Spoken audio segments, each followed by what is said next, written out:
So dispatch అనేది Manoj bye acting చేసిన film. చాలా బ్రిలియంట్ ఉంటుంది ఫిలిం.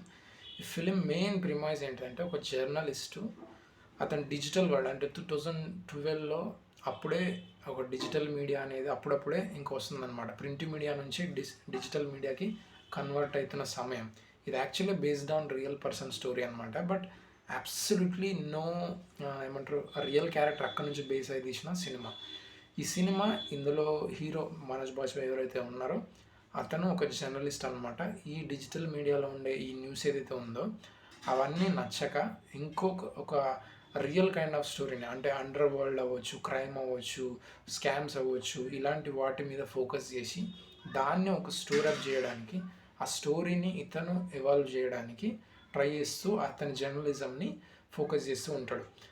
అదే టైంలో అట్ ది సేమ్ టైం అతను మ్యారేజ్ ఏదైతే ఉందో అది చాలా అన్హ్యాపీ లైఫ్ స్టైలే లీడ్ చేస్తుంటాడు. అండ్ ఇన్ఫ్యాక్ట్ ఆ అమ్మాయి అంటే ఇతనికి నచ్చదు.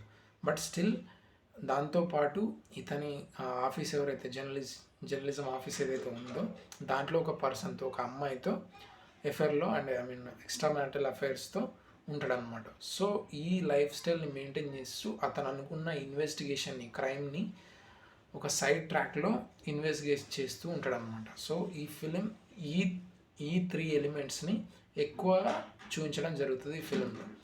అండ్ చాలా వరకు ఈ ఫిలింలో కొంచెం అబ్సినిటీ ఇదేదైతే ఉందో అది చాలా వేరే లెవెల్లో ఉంటుంది. అంటే ఈ జర్నలిజం ఏదైతే ఉందో అతను ఎక్స్ప్లోర్ చేసే ఎలిమెంట్స్, క్రైమ్, స్కామ్స్ వల్ల అతని ఫ్యూచర్ అనేది చాలా ప్రాబ్లమేటిక్ అవుతుంది. ఇన్ఫ్యాక్ట్ చాలా థ్రెట్స్ ఇవన్నీ కూడా అతను ఫేస్ చేస్తూ ఉంటాడు అనమాట. ఎప్పుడైతే ఈ వైఫ్ని కాదనుకొని ఇన్ఫ్యాక్ట్ ఆ అమ్మాయి వచ్చి ఇతని మీద పడ్డా కూడా ఈ refuse to have sex with her అనమాట మనోజ్ బాజ్పేయి. అప్పుడు ఆ అమ్మాయి ఇంకా ఇతనితో డైవర్స్ చేసుకోవాలని చెప్పేసి అప్పుడే అతని ఎఫైర్ ఉందని చెప్పేసి తను కూడా సేమ్ ఇతన్ని బ్యాక్గ్రౌండ్ చెక్ అవన్నీ చేసిన తర్వాత రెడ్ హ్యాండెడ్గా పట్టుకొని అప్పుడు ఇంకా ఇతనితో మ్యారేజ్ వద్దని చెప్పేసి అతని వైఫ్ అతని నుంచి విడిపోతుంది. దాని తర్వాత ఈ ఎక్స్ట్రా మ్యారిటల్ అఫైర్ ఎవరితో పెట్టుకున్నాడో ఆ అమ్మాయితో ఇంకా లైఫ్ సెట్ చేద్దామని చెప్పేసి ఒక ఫ్లాట్ తీసుకుంటారు. దే హ్యాడ్ కొన్ని మూమెంట్స్, బ్యూటిఫుల్ మూమెంట్స్ అవన్నీ యాడ్ అయిన తర్వాత ఇతను చేజ్ చేసిన క్రైమ్ స్టోరీ, ఈ అండర్వరల్డ్ స్టోరీస్ ఏవైతే ఉన్నాయో దాన్ని ఒక బుక్గా ప్రింట్ చేసి ఒక బుక్గా పబ్లిష్ చేస్తాడు.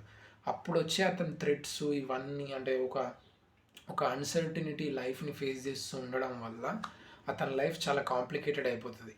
ఈ ఈ అమ్మాయిని లవ్ చేసి ఏమంటారు ఎక్స్ట్రా మ్యారిటల్ అఫైర్ ఎవరైతే ఉన్నారో ఆ అమ్మాయిని చాలా డీప్ లవ్లో ఉంటాడో ఆ అమ్మాయి కూడా చాలా లవ్ చేస్తుంది ఇతన్ని.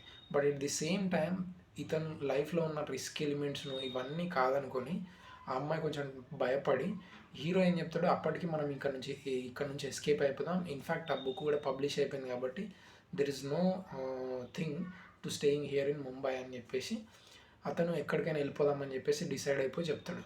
అదే టైంలో ఇక్కడికి వచ్చి మీట్ అవుదాం, నీ లగేజ్ తీసుకొచ్చుకో, నా లగేజ్ నేను తీసుకొచ్చుకుంటాను అనుకొని ఇద్దరు ఒక పాయింట్ దగ్గర మీట్ అవుదామని అనుకుంటారు. బట్ అప్పటికి హీరోయిన్ ఎవరైతే ఉన్నారో ఆ అమ్మాయి కూడా వైఫ్ ఎట్లా అయితే వదిలేసి వెళ్ళిపోయిందో ఈ అమ్మాయి ఇంకా చెప్పకుండా అంటే రావాల్సిన టైంకి రాకుండా వెళ్ళిపోవడం జరుగుతుంది. సో దిస్ ఈజ్ అతని లైఫ్ ఫకప్ కింద మారిపోతుంది అనమాట.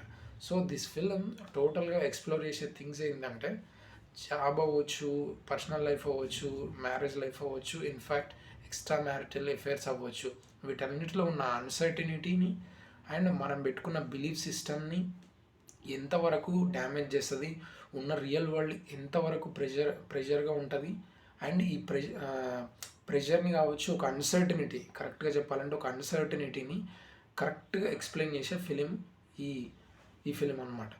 సో వన్స్ ఇవి చూసిన తర్వాత చాలా మూమెంట్స్ ఉంటాయి ఈ ఫిలింలో. ఈ సినిమాలో కూడా కొంచెం ఏమంటారు వల్గారిటీ ఇదంతా కూడా చాలా ఓవర్ లెవెల్లో ఉన్నప్పటికీ కూడా ఇలాంటి ఫిలింలో ఇది ఉంటుందని నాకైతే అనిపించింది. ఎందుకంటే ఒక రియల్ వరల్డ్ని మనం ఫేస్ చేయాలంటే ఒక రియల్ థింగ్ని మనం దాని ఏం ముసుగేసుకొని చూడాల్సిన అవసరం లేదు. This is all films. ఈ ఫిలిమ్స్లో రియల్ లైఫ్లో ఇంకా దారుణంగా ఉంటాయి. ఆ దారుణాన్ని ఈ ఫిలిమ్స్లో కూడా చూసినప్పుడు దాన్ని పెద్ద భయపడి మనం ఇది చూడకూడదు, ఈ ఫిలిమ్స్ మనం చూడకూడదు, అడల్ట్ ఫిలిమ్స్ ఇవి అదే అని ఒక డిఫరెన్షియేట్ చేయడం కరెక్ట్ కాదు. These kind of films should exist. In fact you guys should watch. ఎవరైతే ఎలిజిబుల్ 18 years అబోవ్ ఎవరైతే ఉంటారో వాళ్ళు డెఫినెట్గా వాచ్ చేయాల్సిన ఫిలిమ్స్ అనే I recommend that. Because of uncertainty in life is very huge. You need to understand in a better way. So ఇలాంటి films ఉంటే ఇంకా అర్థం చేసుకోవడానికి చాలా ఎక్కువ ఉంటుంది. People like me and someone else ఎవరైతే ఉన్నారో వాళ్ళు ఫిలిమ్స్ చూడాలనుకొని ఒక రియల్ కైండ్ ఆఫ్ వరల్డ్ని ఎక్స్ప్లోర్ చేద్దాం అనుకున్న వాళ్ళు మాత్రం ఇలాంటి ఫిలిమ్స్ మాత్రం వాచ్ చేయాలి. And this is the film I would like to suggest. So అంతే, డిస్పాచ్ అంతే. ఇంకా that's it. Thank you for watching.